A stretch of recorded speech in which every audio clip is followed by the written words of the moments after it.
Kana son kuɗi? Tambayar ka ake, kana son kuɗi? Amma ina gaya maka cewa yawaita ma annabi salati zai baka kuɗin. Duk bukatunka, manzo Allah ya ce sai a biya maka so ko baka roƙa ba.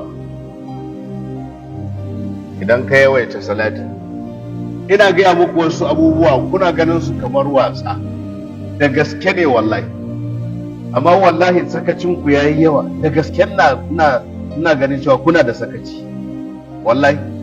Akwai abubuwan da in mun faɗe su kuna ganin su in ka tashi daga nan shikenan ka bar su.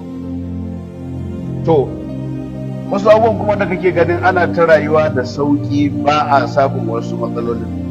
Lokaci muke kwashewa sai mutum ya zauna ya ta yi. Saboda wallahi kai bawa ne. Dole kuma kai. Baka san inda alheri yake ba, amma mutum ya wayi gari har dare a ce wannan salati da ake yi na abin nan na azkar na safe da na yamma wanda ake guda 100 ba ka iya yin su, ana istighfari ba ka iya yin su, ana yin ailala ba ka iya yin su. Ina za ka je da wannan rayuwa ta kunci? Gashi ka samu kanka a lokacin jagangara. An kai wasa ba sai a gangara ba? In baka rike irin waɗannan abubuwan ba ai za ka samu wahala. Wallahi ka ɗauka ka canza ma rayuwarka, ina gaya muku ku canza, za ku ga sauƙi a ciki. Da gaske nake faɗa. Duk abin da annabin nan ya faɗa mun gwada shi mun gan shi. Zahirinsa abuwa yake wannan. A fili yake abuwa. Ba wani kauce-kauce a ciki. Amma annabi ya faɗa ba kai ba. An gaya maka ba kai ba. An ce kai wannan ba kai ba. To, taushe. Kuma kana cikin wahala. Saboda haka ku tsaya.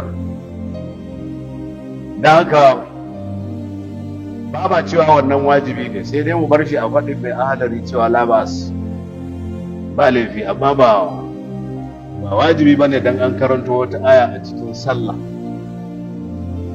An gane kuma ta zo da sunan Muhammad. A ce wajibi ne sai ka yi, don iya zama wajibi in baka yi wato sallar ka ba za ta zama wani abu.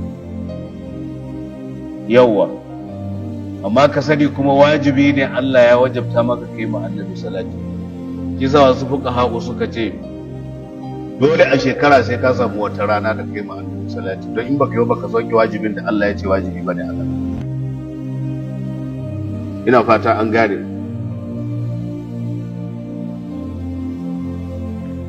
Amma babu wata ruwaya wadda za ta iya ce maka wai dan an karanto wajibi ne sai kayi wannan salati. Wani ya ce assalamu alaikum wa rahmatullah.